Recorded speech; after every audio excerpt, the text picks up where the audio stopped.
Hello and welcome to the ACES Business Academy Roundtable. I'm Jamar Brown.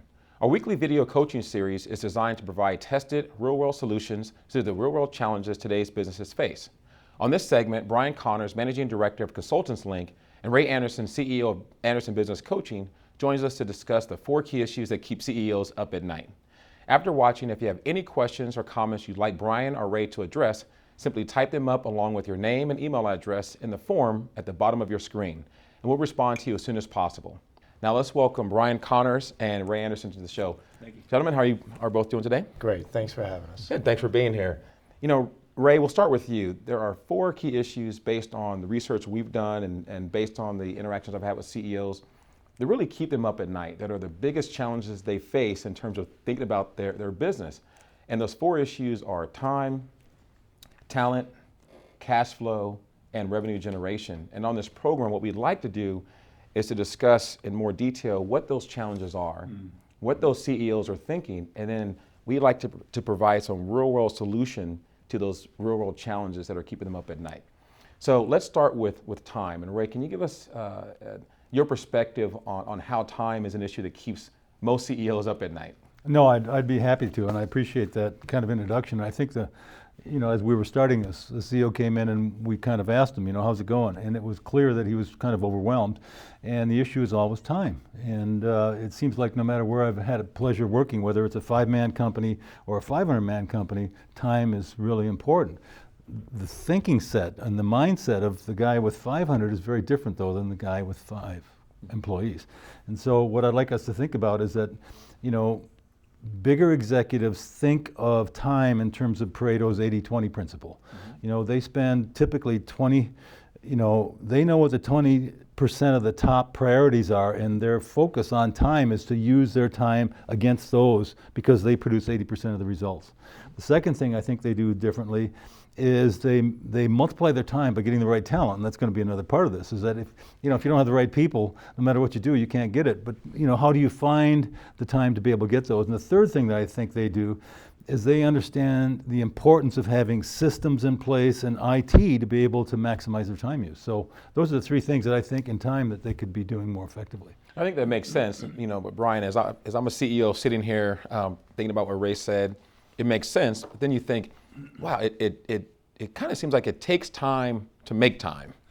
Yeah, absolutely. I think most of us that's our, as Ray's mentioned, is our probably number 1 focus of our time management, hopefully, and that's how we can get productivity and effectiveness. But a lot of people, they mismanage their time, and subsequently that leads to inefficiencies, bad results. And so I think, as Ray mentioned, I think one of the common things that I think is important is taking that time and focusing it on the things that are going to matter most. And once you do that, I think basically you'll achieve better results just by managing your time better, and you'll be able to monitor that and hopefully see what happens and make adjustments as you go. Okay, that makes sense. We're going to spend some more time on time as we move throughout the show. The next issue that I think keeps CEOs up at night is around cash flow. And obviously you need cash flow to effectively run your business, to buy equipment, to kind of keep the business moving, to pay your staff, to pay your employees, to provide training, to do a whole host of things. And Brian, with your background, I know as a financial advisor yourself, as well as working with some of the major companies from a financial standpoint, describe the issue of cash flow and why that keeps executives up at night. Yes, very interesting. I think cash flow is so misunderstood by a lot of people, and they generally think in terms of revenue and income. But the lifeline of a business is really cash flow, because whether you're successful or you're operating at a loss in a business sense, cash flow is the key item that's going to be affecting whether you're going to stay in business, whether you're going to be able to grow, whether you're going to be able to fund the growth and get the resources, the people, and make the decisions to buy things that you need to do to grow your business. And yet, in many respects, I think because it includes not only the profit that you make, but it also includes financing activities as well, and other kind of balance sheet type of items that many people have to deal with in terms of inventory, et cetera, and those kind of things, that it gets confusing. And it's a real talent to be able to manage that. One, to hopefully make a profit, which I think at the end of the day, you can't stay in business unless you're making a profit. And that affects big businesses as well as small businesses. I think the key is to really have a good grasp of what's going on there. Obviously, having a good financial executive that can help work with the CEO and the management team so that they can really have a good handle on the cash flow, so that they always know where they are, so they can make decisions and best use their money as best as they can to grow their business.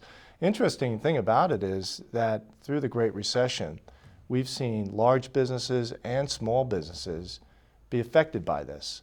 If you can remember, back at the depths of the Great Recession, General Motors, Chrysler, Lehman Brothers, just to name a few of the big, large firms, went out of business. And one of the common problems that they had in cash flow was a financing issue, that the lifelines of their business, which was their financing activities, dried up during the Great Recession. And as such, they were in peril of going in bankrupt. Likewise with a small business, the biggest challenge I think for a small business is how do they structure financing to grow beyond just being a small business. And many small businesses I find in my discussions are limited by what they can do and raise on their own internal resources, which include their equity line of credit or any other kind of funding sources that they have, bank accounts, it could be their stocks and bonds and other investment assets that they may own. But at the end of the day, if they structure their business properly and they manage it financially very well, then they can tap into other people's money, which will be the blood flow in the case of finance activities to finance their growth. And that's a big stretch for a lot of people. And I think that's a challenge that many small business owners face. And so I encourage them to try to find good financial expertise to help them work through those problems so that they can take their business to the next level. That makes a lot of sense. I was recently at a Chamber of Commerce event and speaking with a number of CEOs. And one of the issues that was interesting to me is that they said they don't have a revenue issue. They have great products.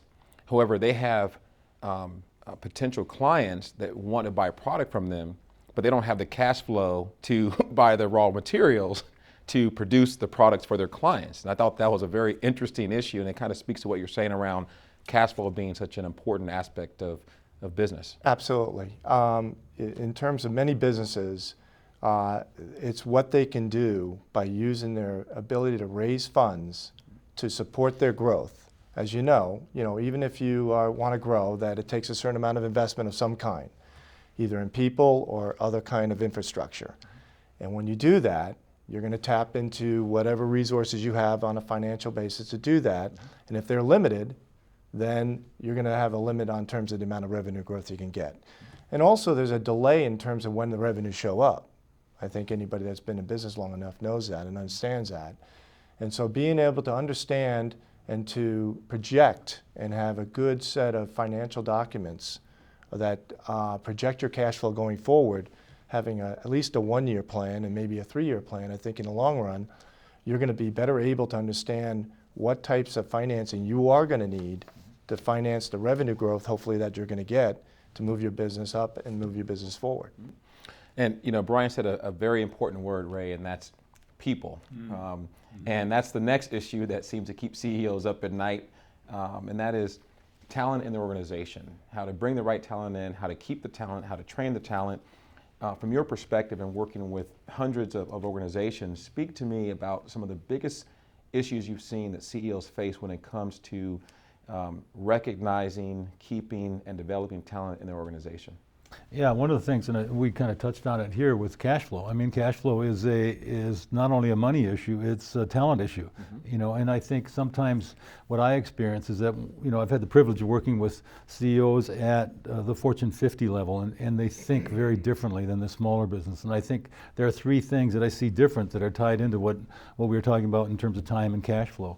The first thing is they clearly understand their own personal and organizational strengths. So they know where the organization is weak, and they begin to look for things and people who are smarter than they are. They understand it's not about them, it's about where the organization's going. And that's one of the most interesting things in growing your business, and it's really a challenge. The second thing is they know what those top 20% of the priorities are, and they know what has to get done, and they look for people to make that happen. You know, the biggest struggle I see in small business, I can't find the right people, and they have a mindset that tends to think about only hiring internally, thereby committing a whole bunch of cash flow to something that they may only need on a project basis. These other executives think, I need a project, I need to get this done, and they find the right person who's willing and able and capable of doing that, and then they move on to something else without adding that to their cash flow problems.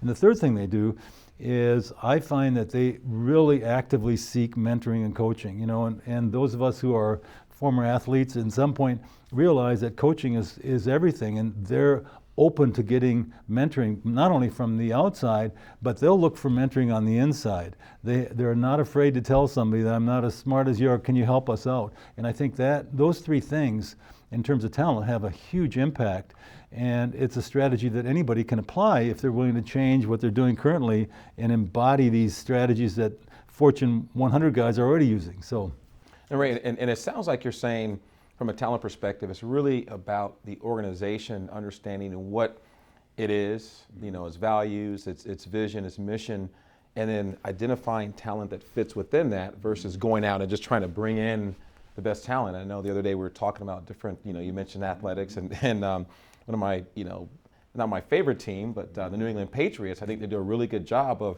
no matter what talent they have on the team, they have such strong systems in place that they're always competitive, but they seem to know who they are, their identity, their vision, their mission, and they bring in players that fit into a system that already works. So it sounds like that's what you're suggesting in terms of for CEOs that are watching this program to look at it differently. Is that accurate? yeah, no, that is, and you know, and I find the smaller the business, they tend to find, oh, look, Brian's the perfect fit for what we do, and then they bring Brian in and they try to make the job fit Brian. Mm-hmm. And what I find is these Fortune 100 CEOs instead look at it from the other way and say, this is the task we're going to have to get done, this is the talent we need, these are the skill sets that are available, and then go out and find somebody who fits that, so that it makes a much more effective use of it. And it may, as we were saying, may not be a full-time thing, it may be a project, it may be an external somebody instead of somebody that adds to their cash flow problems as they move forward, because now we've got a full-time person. And the issue that when we do that, we typically, I can't tell you the number of times I've seen people who say, oh, he must be good, he's got 20 years of experience. Right.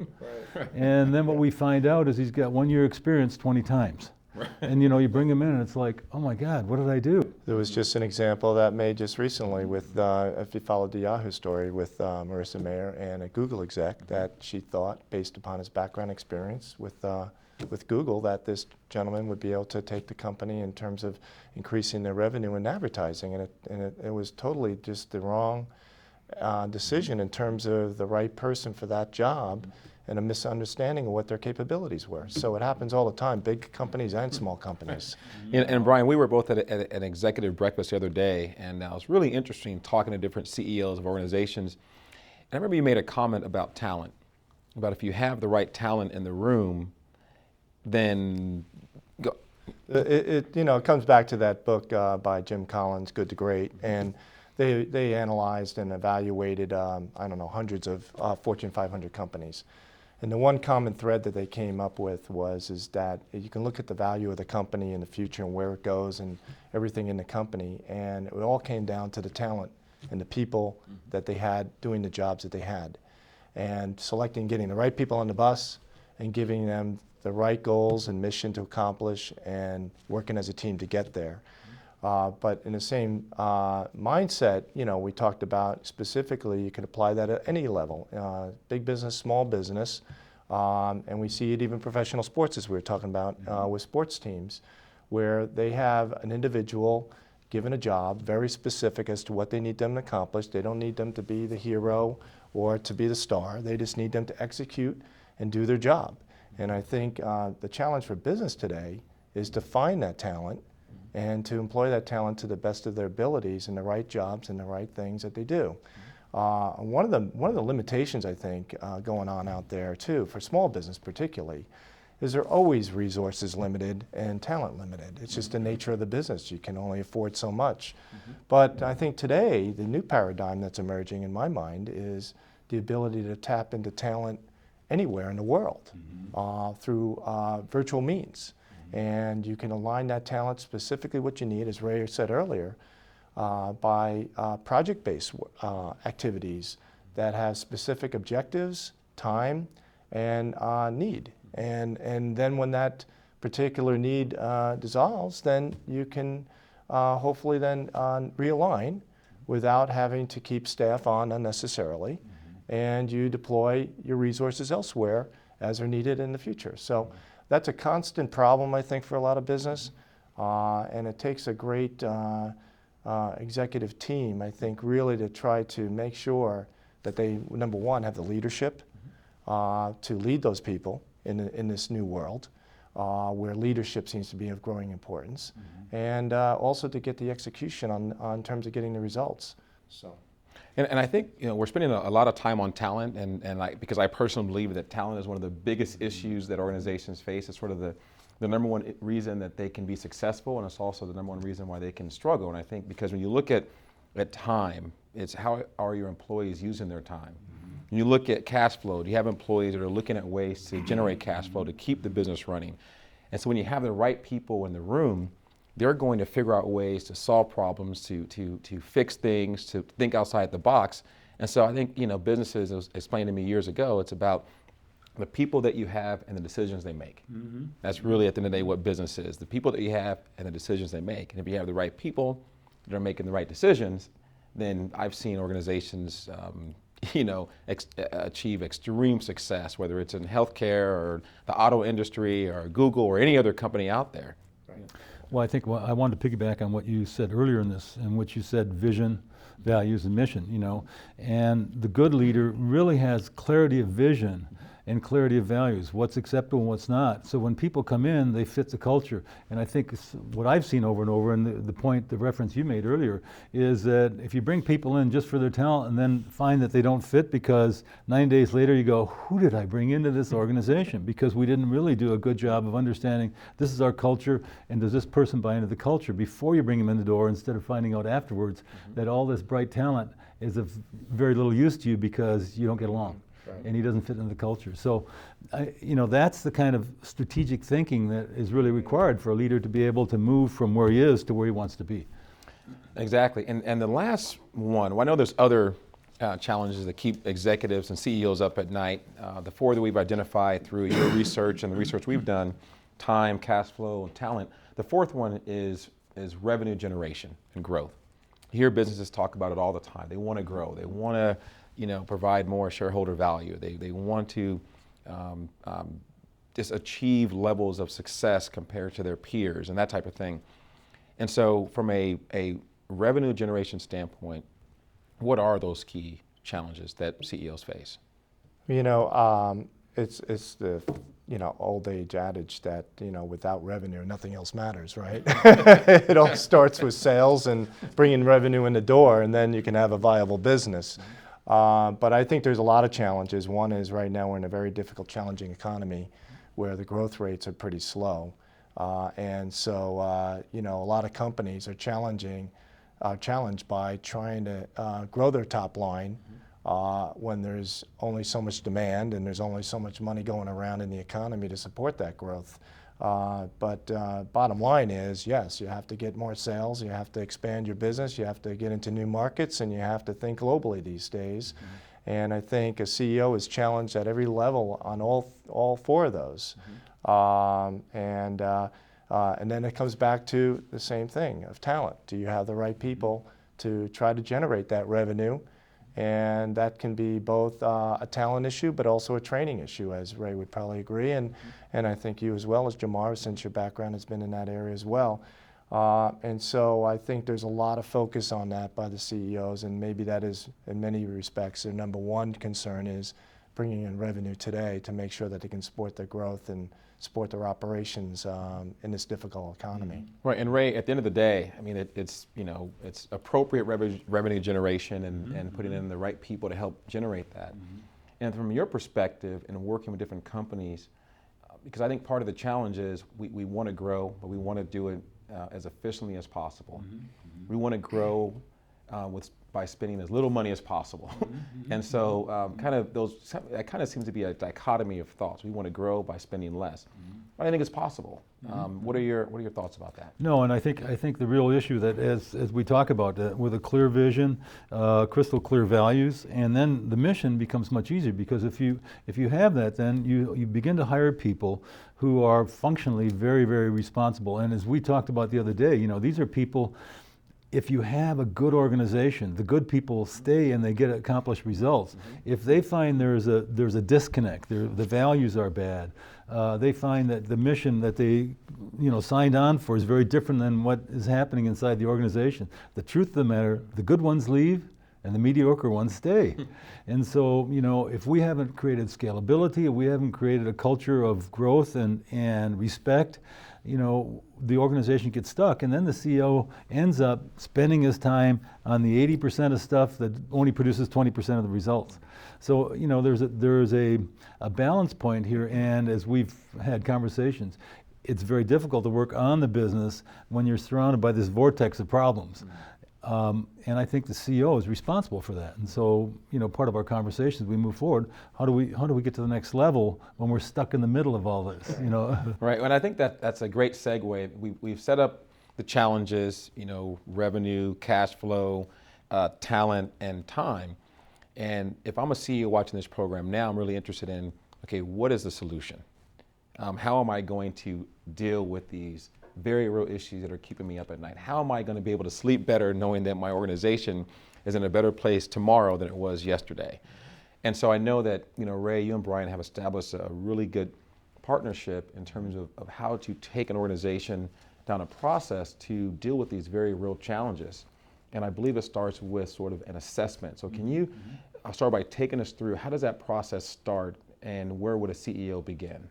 Yeah, and I think that's a very good observation. And the way I like to put it is that you can't get to where you want to go unless you know where you are. And I think in the fog of business, with all the loose ends, the different functions and things, and the lack of clarity, I mean, it's particularly coming out of the Great Recession, as many of us has. How do we get started? And so I've always been a strong believer in assessments, because I think they help us establish a baseline. And I've had people tell me, well, assessments are flawed. Yeah, they are, but they're frequently very useful. And so we believe that there are two sides. One is the identity of the individual, what are his strengths and weaknesses, and good CEOs understand that. They're not good at everything, and they know that, but they're able to attract people who respect them for where they are and contribute to the organization. The second is, where's the organization itself? I mean, that has its own challenges. So, we strongly believe that you have to have some kind of a baseline from which to go, a snapshot of here's where we were today or are today. What do we want to do moving forward? So those are the two things that we think are important. You got to do some kind of an assessment and find out where you are. Good executives understand that. Others who are, stuck where they are going to be stuck where they are. Does that make sense? Makes perfect sense. So I mean, that's our perception. So now with the assessment, I believe you use something called the quad strat. Yes. So just briefly tell us, how does it work, and is it anonymous? Just because I know if I'm watching this as a CEO, I'm thinking, I'm skeptical about assessments, especially if they're not anonymous, because people tend to give me lip service. So how can your assessment fight through that objection and provide very real world identifiers of challenges that an organization is dealing with? No, and I appreciate that. Basically, how we like to start with an executive, because they are skeptical. What can I do with this? Is this going to work for me? But as Bob Beal, a consultant I had a chance to work with one time, said, every CEO pays for exactly what he needs, whether he buys it or not. Right. And so, for us, we want to start here. And if they're skeptical, the first thing we do is we give them an assessment against the 4,000 inside of our database. And these are based on best practice in terms of strategy and culture.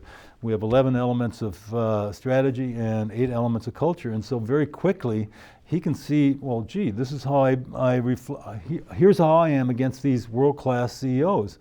So it gives him a visual example of where he is. So it's very powerful in terms of helping him understand a little bit about where he is, which is a foundation for then moving to the next step. Right, and Brian, I think one of the important aspects of an assessment is, my background for 20 years, I know I don't look like I've been in business 20 years, but I have plus. But my background is in healthcare, and I like to reference doctors because the best physicians are able to identify the root cause of a problem and not just symptoms. Patients come in with symptoms.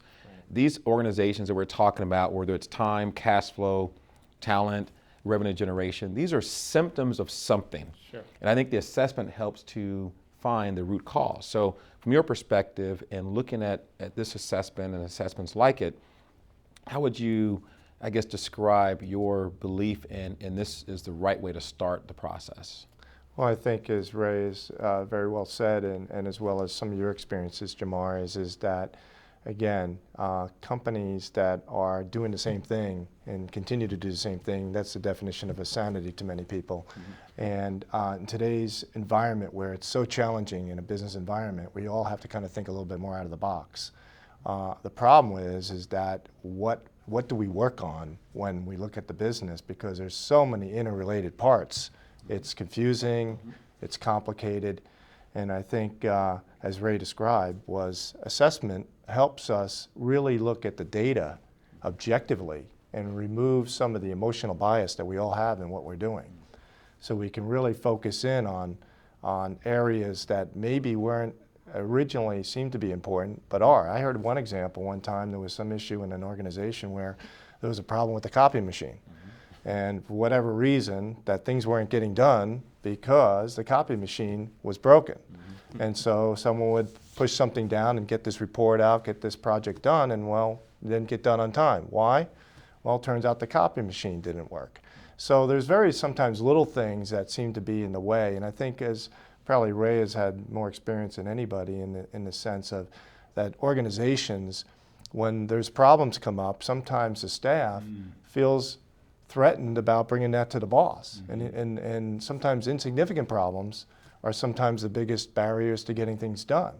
And so if there's a kink in one part of the organization, that just flows right down the line to the other part of the organization, and no one ever asks the question, well, how do we get these people together to figure out really what we should do together? So I think the assessment process is revealing in a lot of ways. One, as Ray described, the data. Mm-hmm. But two is getting engagement by the organization about empowering people to take risk, to do more, to raise suggestions as to what can be improved upon. And it's all about continuous improvement today. Mm-hmm. And we all have to do better. Obviously, if we want to grow, if we're doing the same thing tomorrow, we're only going to get the same results. So we need to continue to try to improve. And I think assessment is just a great process for trying to really get some objectivity across the organization, get buy-in by the people that do the work, and also get leadership and the people that are directing the work so that they're all on the same team. And I think it's just been a marvelous process for companies that are doing it to get better results going forward. And I wanted to piggyback on your experience in the medical community. You know, those of us who've had, you know, the privilege or maybe the need to go to a doctor, if I can use this metaphor, you know, if for me to go to you as a doctor and say, you know, here's the symptoms I got, doc, and you know, what I have is cancer, so would you treat me? Mm-hmm. Well, nobody in their right mind would go to a doctor who said, oh, okay, and start prescribing you. You know, the first thing he's going to say is, well, that's very interesting. We need to do some kind of a diagnostic to see what's really going on. Right. And so the point is, I have been in organizations who told me, this is what's the problem here, and this is what you need to do. At which point I say, I think we're finished here, because I can't really be of any help to an organization who isn't interested in looking at objectively what's really going on in the organization. So that's the metaphor that I think makes sense. Good executives understand the power and the need to look objectively at their organization, whereas other ones will just go ahead doing what they think is right. And it does make sense. And I think we've set the stage for the importance and the significance and the value of doing an objective assessment, you know, like the quad strat. Mm-hmm. Once you've gone through this quad strat as a CEO and we've identified several indicators or issues in the organization, then what? What's the next step? Because I'm already thinking it's more work. It's going to require more time. Mm-hmm. So how can you, if it is a myth, I'm not sure if it is or not, but from your experience, how can you address that for me as a CEO of a company? Well, I think, let's go back to the issues that we talked about to begin with. You know, we've got time, we've got cash flow, we've got talent, and we've got revenue. And as you said before, Jamar, you know, most of this is simple. You know, I mean, there isn't anything that's rocket science in this, but it's not easy. And, you know, having understood that, once what we find with the quad strat, all of a sudden there becomes this clarity, because out of the data comes up these 3 or 4 things that are significant to the organization. Not because Ray Anderson in his wisdom said so. This is what the data says. This is what the people inside the organization say. So it really opens up the door to communication. Everybody is humbled when I talk to CEOs and they realize I don't have a clue when it comes to question 4 or question 8. So it really helps open the door to humility. And in that, what happens is every time we've had a small team of 5 to 6 people, could be the executive, could be the functional managers, they are now much more receptive to hearing each other's problems. That in itself is a major breakthrough. It shifts things, and within a matter of days, you know, we've had some major changes that have been chronic for a long time, simply because people are now ready to communicate in a way that they weren't before. Well, I think, and Brian, I want you to address this, but what I gather from what you're saying, Ray, is when you go through the process, it actually identifies very specific things to focus on, so that you don't sort of spend your time figuring out what are all the issues and throwing spaghetti against the wall and hoping something sticks. And also, I think the aspect of employee engagement. And when I've done retreats with organizations and the executives want to run off to a nice hotel and sort of discuss the business and do vision, mission, and values, we're not going to do it that way. Let's bring in your managers, bring in some employees. Let's get everybody involved, because the buy-in that you get from that is so much more effective, and you'll be amazed at the results that you get. And so I think, you know, Ray brought up a good point around, you know, being very specific around what are we addressing, so that from a time perspective, it's not more time, it's spending time on the appropriate things. Sure. And then also the employee engagement aspect, to make sure that it goes across your organization. You see change at a much faster rate. Right. Yeah, and exactly. It's all about getting better performance, and it's focusing on the right activities that you do well, and understanding the ones you don't do well, and figure out some kind of resolution as to how you fill that need based upon what you have internally and externally. And the problem is that if you're just working, as we talked about earlier, on the symptoms, as Ray brought up in the doctor analogy, is that we're putting Band-Aids on problems. We're not really fixing the real core problems.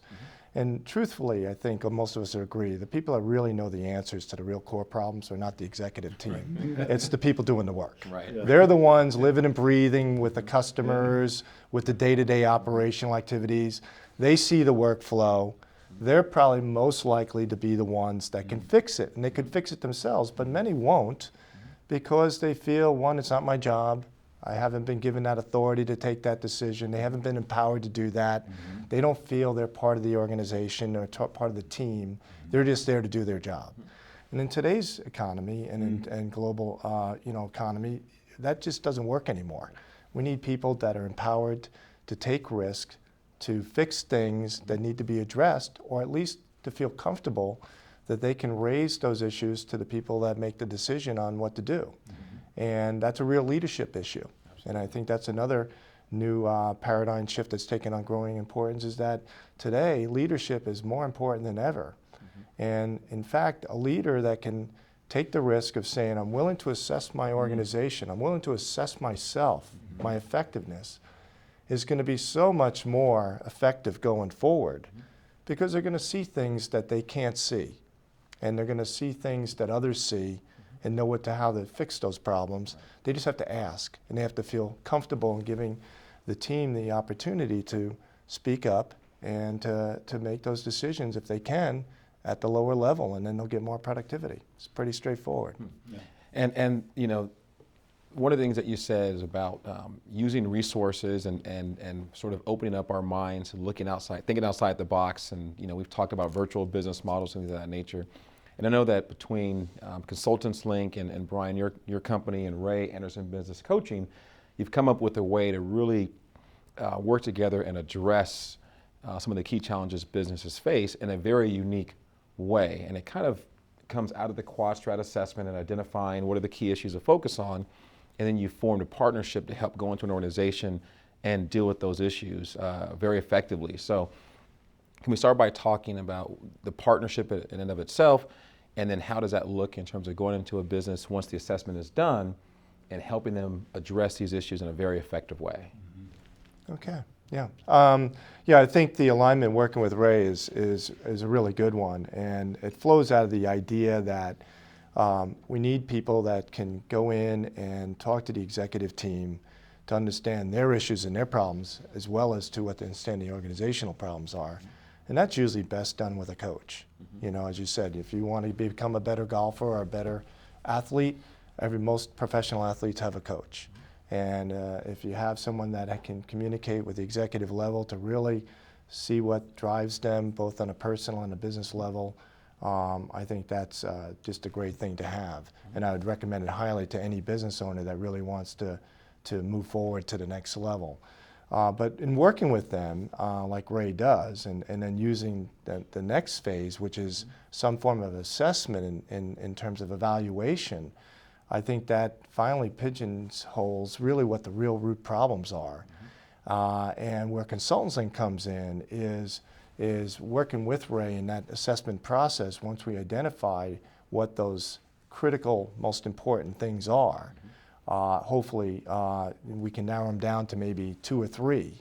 And we call it in the terms of quad reds. Then we can identify, well, what resources exist internal to the organization to solve that. In many cases, they're already there. They just need to be realigned and made to work more effectively. But in many cases, you know, many businesses are just limited because of just the nature of their business. They only have so much talent, and it takes external resources, and that requires external human resources, but also other resources that might be entities of nature, manufacturing, distribution, et cetera. So what Consultants Link is doing is basically providing a venue for companies that are searching for additional talent, additional resources that they could bring into their company to help them solve a need for a specific purpose. And that could be not necessarily a long-term solution, but could be if it needed to be. There's interim management capabilities, but in many cases it's really getting back to some kind of functional need. And QuadStrat being a good sales and marketing assessment tool for one, as well as an organizational and a culture tool. There's many things that can be done to bring in what we call SWAT teams. Those are, you know, drawing from the metaphor special weapons and tactics teams that we're all familiar with at the law enforcement level.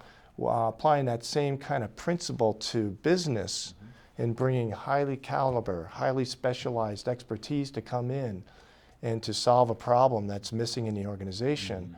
That's what consulting can do for companies.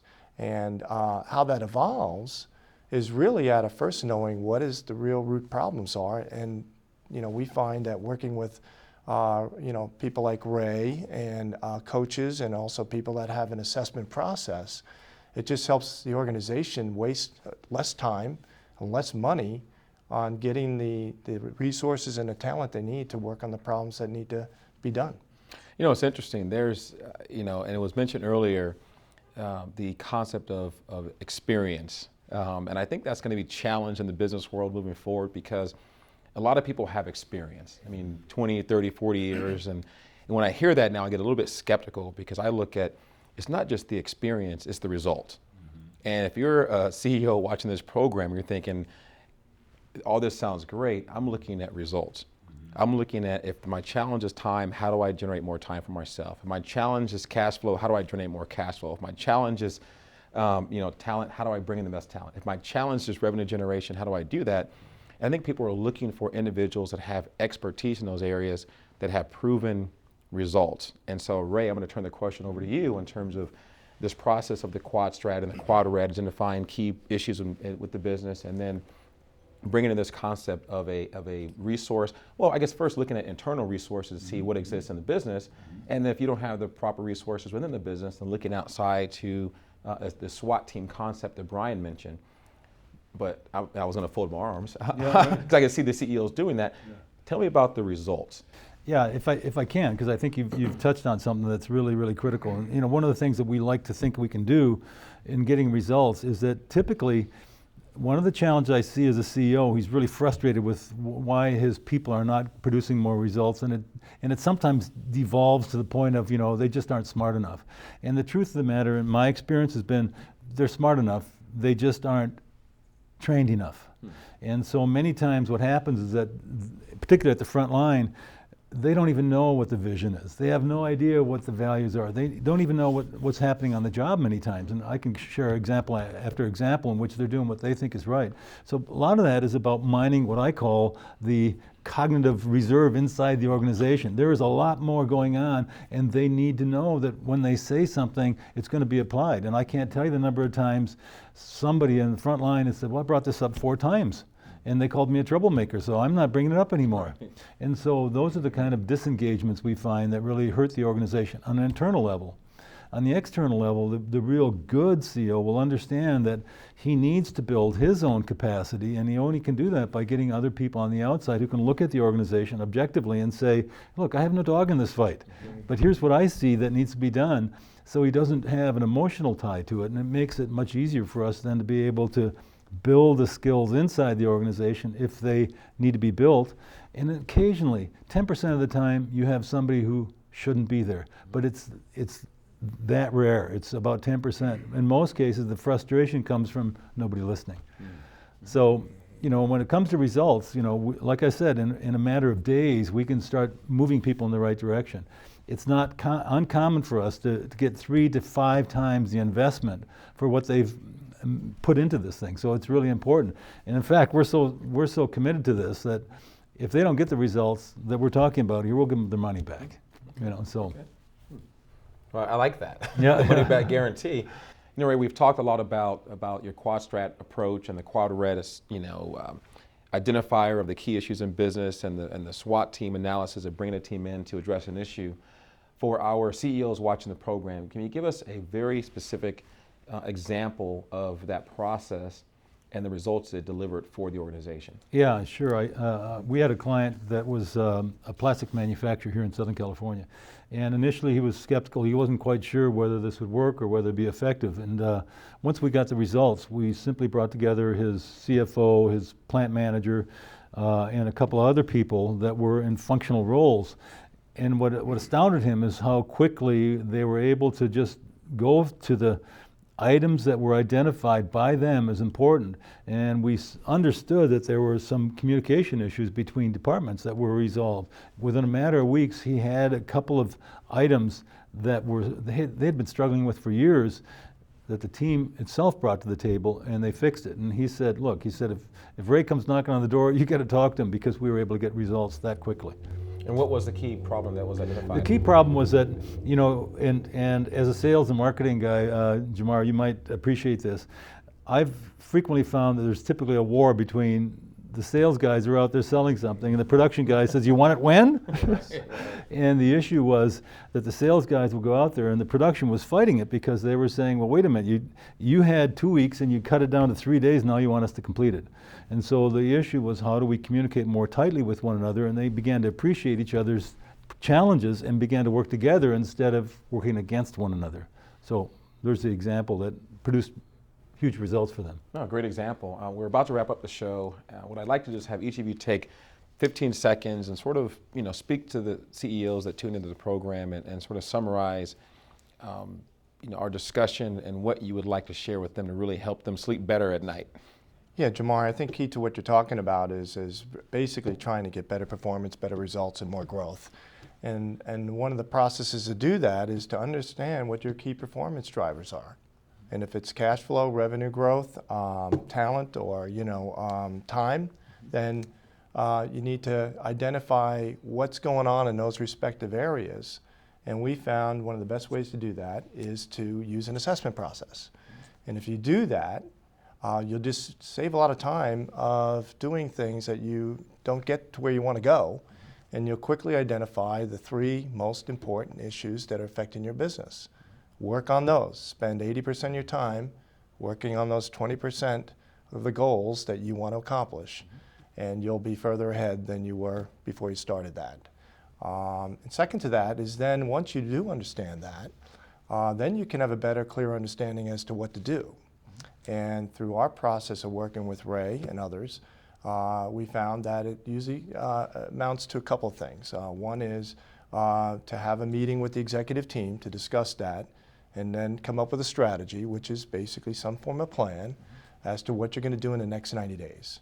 Because it's very time dependent, and we want to see our clients achieve results very quickly. We hope to see results in 10 days or less, which hopefully will affect the bottom line in 90 days or less. And we're committed to that.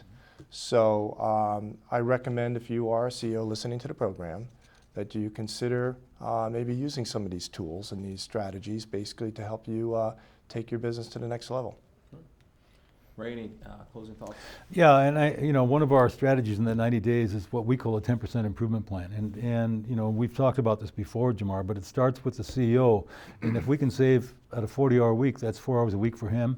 And down at the front line, that's 4 hours a week. If you multiply that by the number of people in the organization, it's an enormous amount of free time for improving talent, for getting revenue improvements, for getting all the things that we talked about, including cash flow. So the real goal is that what this does, it aligns you with very limited resources, enables you to move them forward. It enables you to focus clearly in knowing where you are in relationship to 4,000 other companies. So it's not just some vague idea, it's a very purposeful one based on what we think are best practices. So all in all, it will help an organization focus those limited critical resources on the things that are most important to getting them to where they need to go to streamline the organization. So it can be very powerful. Great. Well, Ray and Brian, I want to thank you both for being on the show today. And what I gather from our discussion in looking at the 4 things that the majority of CEOs deal with and that keeps them up at night: time, cash flow, talent, and revenue generation.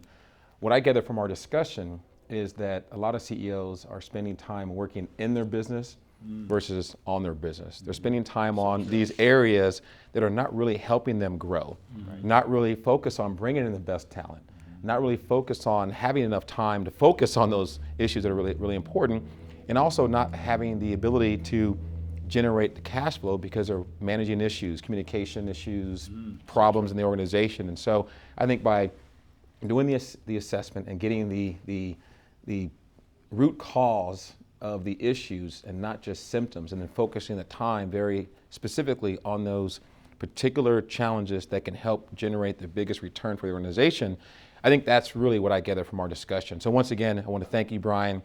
Thank you, Ray, for being on the show. Thank you for having us. And you've been watching the ACES Business Academy with Brian Connors, Executive Director of Consultants Link, and Ray Anderson, CEO of Anderson Business Coaching.